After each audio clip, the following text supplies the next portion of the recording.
오늘 우리에게 주시는 하나님의 말씀은 사사기 6장 11절에서 23절까지 말씀입니다. 사사기 6장 11절에서 23절까지예요. 오늘 말씀은 좀 긴데 그래도 이야기니까 한 절씩 교독해서 읽으시면 좀 될 것 같아요. 제가 먼저 읽겠습니다. 여호와의 사자가 아비에셀 사람 요아스에게 속한 오브라에 이르러 상수리 나무 아래에 앉으니라. 마침 요아스의 아들 기드온이 미디안 사람에게 말리지 아니하려 하여 밀을 포도주 틀에서 타작하더니 여호와의 사자가 기드온에게 나타나 이르되 큰 용사여.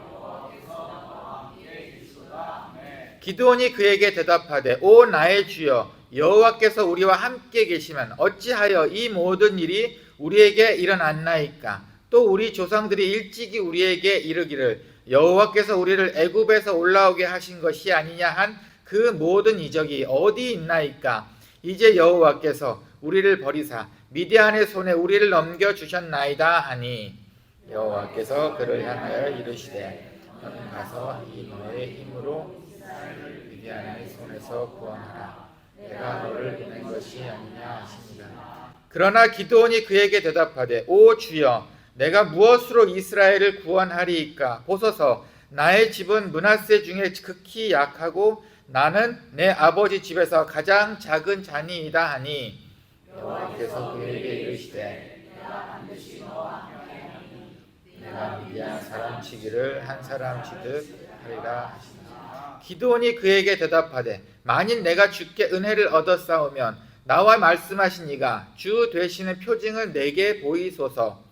내가 예물을 가지고 다시 주께로 가서 그것을 주 앞에 드리기까지 이곳을 떠나지 마시기를 원하나이다. 그가 이르되 내가 너 돌아올 때까지 머무르리라. 기드온이 가서 염소 새끼 하나 준비하고 가루 한 에바로 무교병을 만들고 고기를 소쿠리에 담고 국을 양푼에 담아 상수리 나무 아래 그에게로 가져다가 드리매 하나님의 사자가 그에게 이르되 가져다가 이 바위 위에 놓고 국을 부으라 하니 여호와의 사자가 손을 잡은 지팡이 끝을 내밀어 고기와 무교병에 대니 불이 바위에서 나와 고기와 무교병을 살랐고 여호와의 사자는 떠나서 보이지 아니한지라.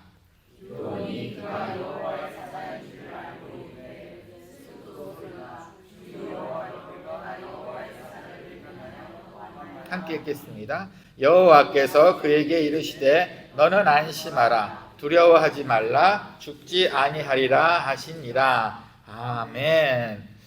오늘 제가 담임한 지 한 7년 됐나요? 그런데 사사기 설교한 건 처음이에요. 참 신기하죠? 저도 몰랐어요. 성경을 정리하다 보니까 매번 예전에 설교한 걸 이렇게 보고 나서 내가 어느 부분을 더 할까 생각하다가 사사기 부분을 생각했는데 정말 처음인 것 같아요. 이 재미있는 이야기를 제가 처음 설교하게 되었습니다. 성경 안에는 많은 전쟁 영웅들이 있어요.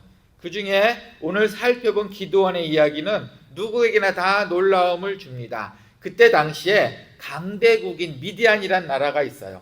이 미디안이란 나라는 쇠를 쓰는 나라예요. 정말 강한 나라예요. 그 나라와 전쟁을 해야 했어요. 미디안은 13만 5천 명이었고 이스라엘은 3만 2천 명이었어요. 그런데 하나님께서 3만 2천 명도 많아서 300명으로 줄이셨어요. 300명만 데리고 가라고 해서 결국 300명을 데리고 13만 5천 명과 싸워서 이기게 됩니다. 이런 극적인 이야기가 어디에 있을까요? 그런데 이런 영웅 같은 사람을 불러서 하나님 일을 시키기가 쉽지 않았던 것 같아요. 기드온은 생각보다 대범하거나 우리가 생각하는 전쟁 영웅하고는 거리가 먼 사람입니다.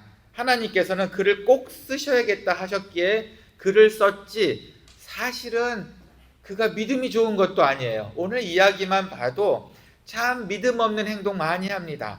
근데 그를 좋아서 부르셨나요? 아닌가 봐요. 그를 반드시 쓰셔야 하기 때문에 부르신 것 같습니다. 기드온을 부르시는 장면을 통해 하나님의 음성을 듣는 오늘 하루가 되었으면 좋겠어요. 다시 이야기를 하면 그 당시 이스라엘은 왕이 없던 시절이에요. 왕이 없던 시절. 예전에는 아브라함, 이삭, 야곱, 요새, 여호수아 같이 족장이라고 그러죠. 그 부족을 대표하는 사람이 있었어요. 이렇게 해서 이스라엘이 왔어요. 그런데 가나안 땅을 점령하고 난 다음에 12지파로 흩어지게 돼서 가장 강력했던 족장 체제가 없어지고 이제는 부족 간에 살게 됐어요. 그랬더니 서로 부족 간에 싸우기까지 하게 됐습니다. 그 기간, 왕이 없는 그 기간 350년 동안에 하나님께서는 사사들을 세우셨어요. 심판관이란 뜻이에요. 그들을 세워서 350년간에 어려운 일 있을 때마다 한 명 나오고 어려운 일 있을 때마다 한 명 나오고 그렇게 그 350년을 이어가셨어요. 그 중에 하나가 오늘의 기드온이에요. 마지막 350년 동안에 결국은 없고 나중에 결국은 이제 사람들이 원해서 왕을 세웠는데 그게 첫 왕이 바로 사울 왕입니다. 기드온은 어떤 사람이었나요? 정말 겁 많고 자신감 없고 미래 생각 하나도 안 보이고 패배의식에 젖어 있었으며 하나님이 부르실 만한 믿음조차 갖고 있지 않았던 사람이에요. 그의 만남은 이렇게 시작합니다. 하나님께서 큰 용사여 라고 천사를 통해서 말을 합니다. 하나님께서 먼저 부르셨어요. 기도니 기도한 것도 아니에요. 그러나 13절 주께서 우리와 함께 계시지 아니하면 어찌하여 이 모든 일이 우리에게 일어났나이까. 쌓여있던 불만을 폭파시킵니다. 기껏 큰 용사여라고 불렀더니 기도원의 반응은 그럴 거면 왜 우리 민족을 이렇게 힘들게 하셨어요? 라고 따지고 들어요. 저 왼쪽에 있는 저 그림이 저거예요. 여기에 포도를 담아서 사람들이 밟고서 그때 당시 포도를 만들던 그런 포도 틀이었어요. 거기 들어가서 타작을 하고 있는 거예요. 바람이 불고 이래야 타작할 때 쭉정이도 날아가고 할 텐데 무서워서 저 안에서 했어요. 기도원 사람들이 볼까봐 숨어 있었던 거예요. 여기에 숨어서 기도원 군사들이 이렇게 있죠. 여기 숨어 있다가 기도원 군사들 숨어 있다가 또 살살살살 치다가 아주 겁쟁이였어요. 그러다 천사가 와서 큰 용사여 이렇게 한마디에 아니에요. 왜 나를 부르십니까? 그리고 자기 불만을 토해냅니다. 자기 불만을 마치 겁에 질린 개구리 마냥 저 안에서 살고 있던 사람이에요. 큰 그 신기함과 이런 간절함도 없었어요. 큰 용사요? 그랬으면 좀 기뻐해야 되지 않을까? 그래도 천사로 알아본 것 같아요. 그랬으면 좀 기뻐해야 되지 않을까? 아니요, 그건 둘째 문제고 자기 불만부터 시작을 합니다. 하나님께서 천사를 통해 먼저 찾아오신 것이 더 중요합니다. 은총교회 만약에 우리 현지 목사님이 딱 갑자기 여기서 예배를 드린다고 한번 상상을 해보세요. 지금 이 시간에 자기 7가족을 데리고 여기 쭈르륵 앉아서 그럼 여러분 무슨 생각이 들겠습니까? 아, 잘됐다. 우리가 교회에 대한 불만이 뭐냐면요, 제발 이것도 좀 해주시고 제발 어지럽히지 좀 말고요. 자, 이것부터 시작하시겠습니까? 왜 오셨을까? 이게 당연한 질문 아닌가요? 이게 당연한 질문 아닌가요? 그런데 기도는 오자마자 불만을 토해낸 거예요. 천사가 인 줄 알면서도. 이게 왜 그랬을까요? 나와 상관없다는 얘기예요. 천사가 와서 큰 용사, 그 나와 상관이 없어. 내가 지금 힘들어. 단지 시각이 여기에 멈춰 있었다는 거예요. 우리 삶도 마찬가지인 것 같습니다. 여러분, 우리 삶에 하나님이 친히 찾아오세요. 그렇죠? 그리고 우리를 부르십니다. 하지만 나와 없다고, 상관없다고 생각하시나 봐요. 왜 기도했는데 응답이 없어요? 왜 우리 가정이 이렇게 힘들고 우리 삶은 왜 이렇게 힘들어요? 불만이 나오나 봐요. 기도원과 다를 게 하나도 없죠. 제가 이제 마당교회 신방을 가면은 이제 신방 여러 집을 갑니다. 딱 2가지 반응이에요. 하나는 온 김에 뜯어 먹으려는 사람이 있어요. 오면은 미스터면 막 별거 다 보여줘요. 냉장고 그 전기도 안 들어오는 집에 쓸데없는 냉장고 갖다 놓고 열어 보이고 비었지? 봤지? 그리고 막 물 새는데 보이고 막 여러 가지를 설명합니다. 신방을 하면은 막 자기가 불편했던 걸 전부 다 얘기를 하는 이런 부류의 팀이 하나 있고, 하나는 가라고 과일을 싸주는 팀이 있어요. 참 신기하죠? 근데 그 과일을 어디에 싸주느냐? 우리 식빵 먹고 그 비닐봉투 있죠? 거기다가 과일을 넣어서 꼭 싸주시는 분이 있어요. 자, 반응이 틀리죠. 그렇죠? 그럼 제 마음이 어디에 더 갈까요? 너무 당연한 거 아닐까요? 맛이 있든 없든 그 과일을 주는 그 집에 마음이 가더라고요.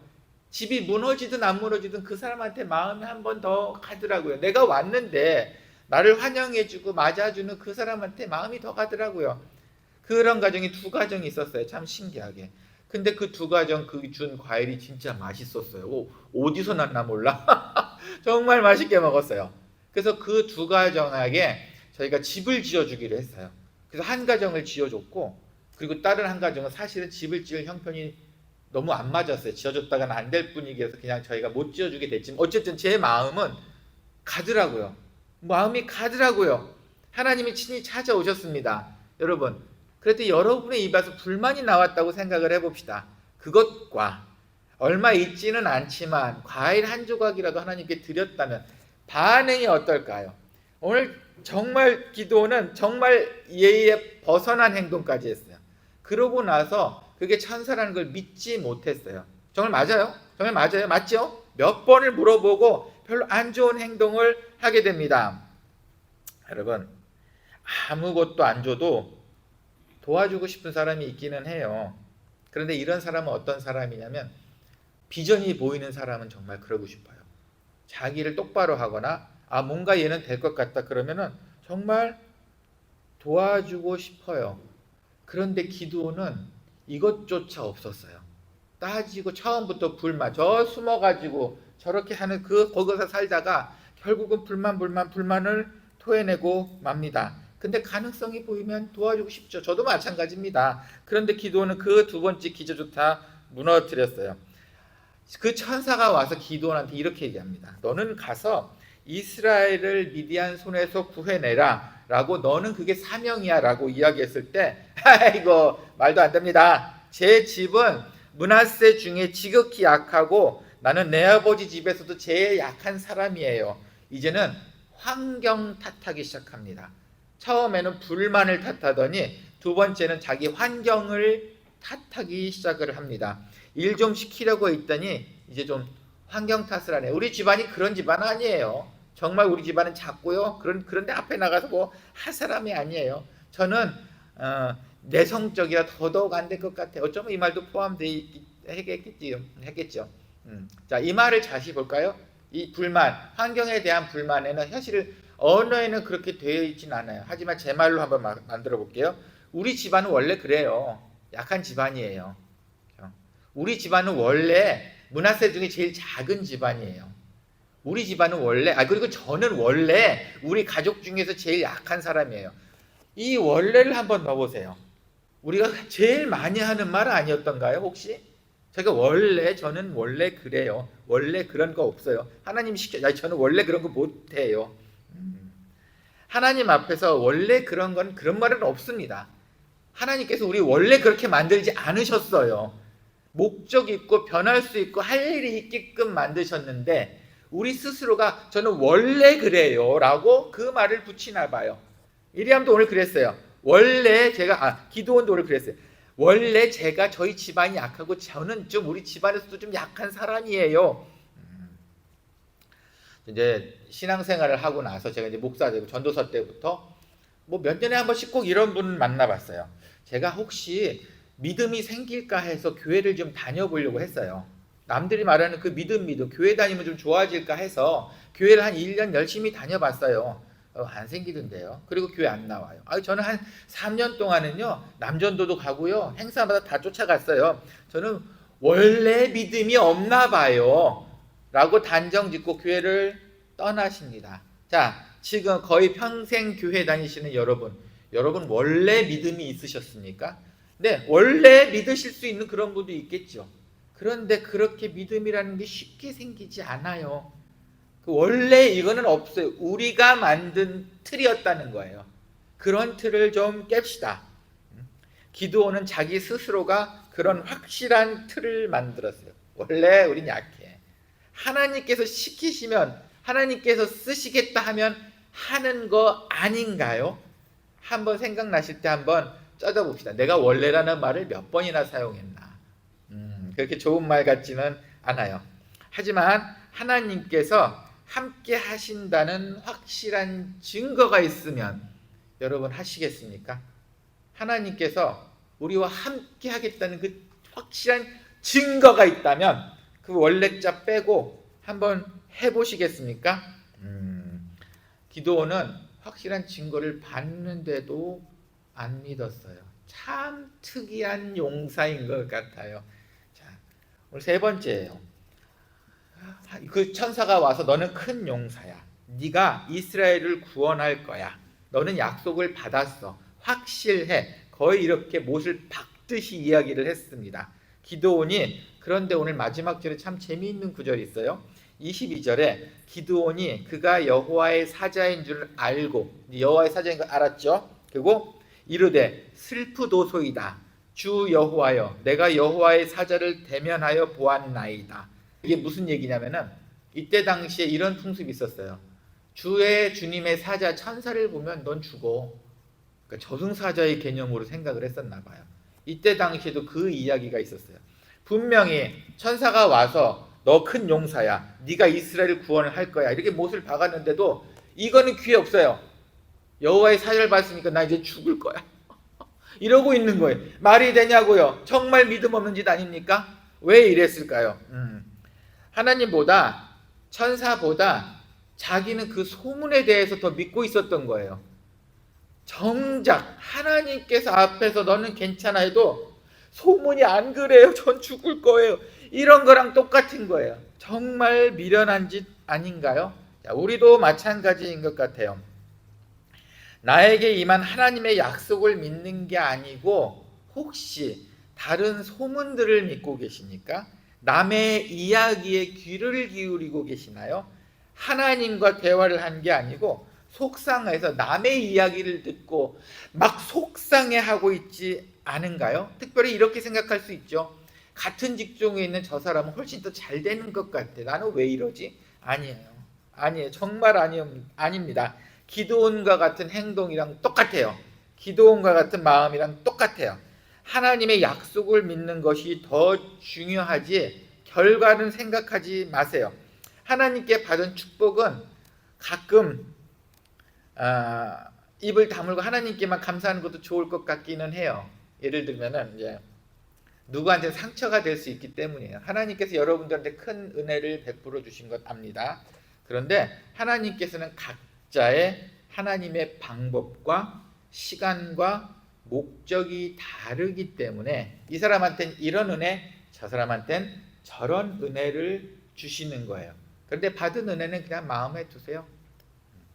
제가 비자 문제 때문에 조금 마음 불편해하는 거 여러분 알고 계시죠? 그렇죠? 그런데 어떤 분은 이렇게 해요.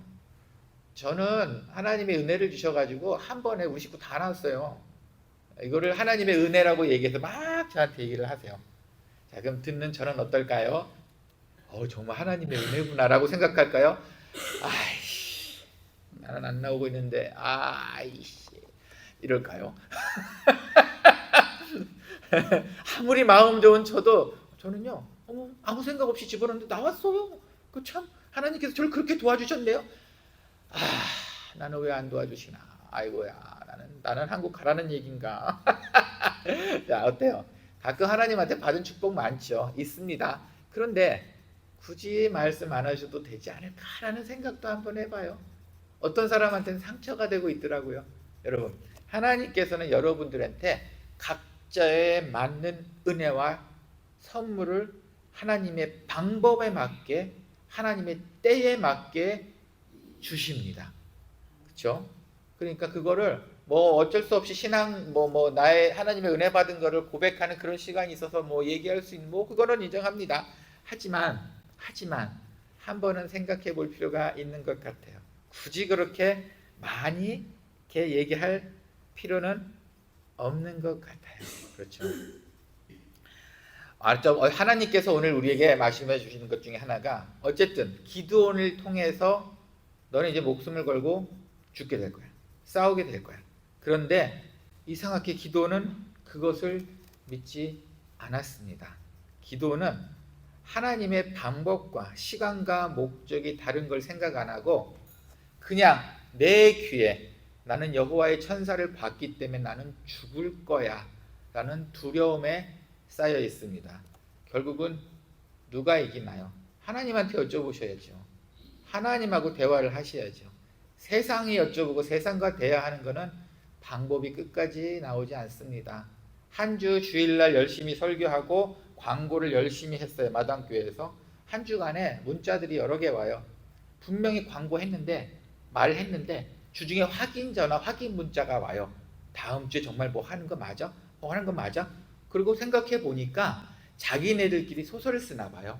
그래서 막 여러 가지 미스터 문이 뭐 할 거고 뭐 저번에 어느 집 뭐 자기들이 소설을 막 쓰고 나서 자기네들끼리 막 상처받고 자기네들끼리 싸우고 이러다가 확인 전화하는 거예요. 아니 나는 그런 거 하나도 없는데.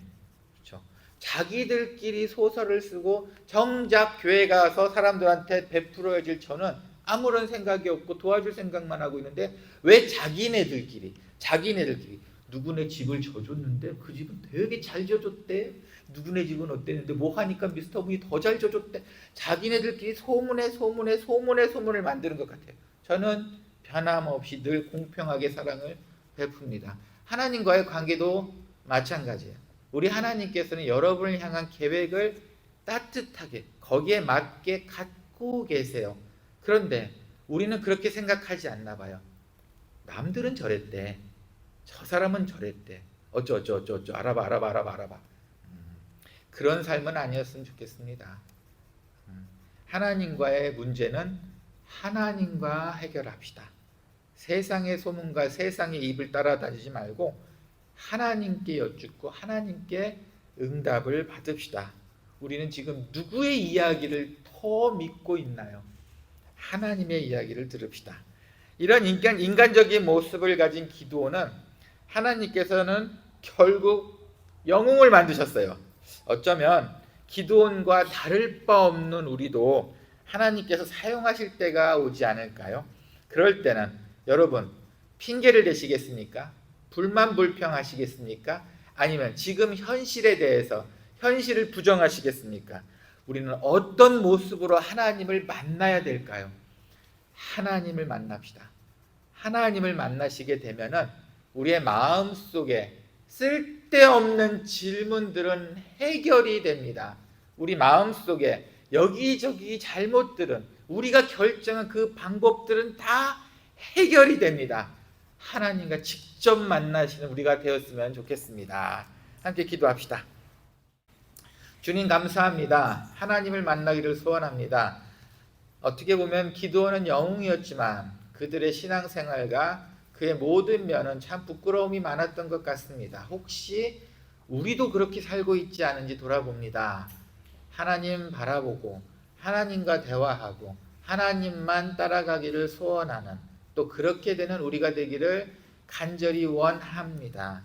작은 이야기에 흔들리지 않게 도와주시고 오로지 하나님의 음성만을 절실하게 기다리는 우리가 될 수 있도록 도와주시옵소서. 오늘 말씀도 감사합니다. 예수님의 이름으로 기도합니다. 아멘. 동원 시간입니다. 우리 함께 기도할까요? 주님 감사합니다. 이런 많은 감사 기도 제목들이 있습니다. 우리 입술에서 불만불평이 아니라 감사 기도 제목이 끊이지 않도록 하나님 함께 해 주시옵소서. 봉헌을 낸 손길 반드시 주님께서 우병의 기적으로 더더욱 채워 주시옵고 주님께서 바로 원하시는 그 때에 더 좋은 것으로 갚아 주시옵소서. 오늘도 봉헌할 수 있는 기회 해주시니 감사합니다. 예수님의 이름으로 기도합니다. 아멘. 이제는 주 예수 그리스도의 은혜와 하나님의 사랑과 성령의 감화감동 교통하심이 우리와 늘 함께 하나님께 신뢰를 보이고 믿음을 보이고 따라가기를 소원하는 사랑하는 은총교회 성도님들 머리 위에 그리고 언제 하나님께서 귀한 사명을 주실지 그 기대 속에 살아가기를 소원하는 사랑하는 은총교회 성도님들 머리 위에 그리고 이제 100일을 맞은 태호의 머리 위에 이제로부터 영원히 함께 있을지어다. 아멘.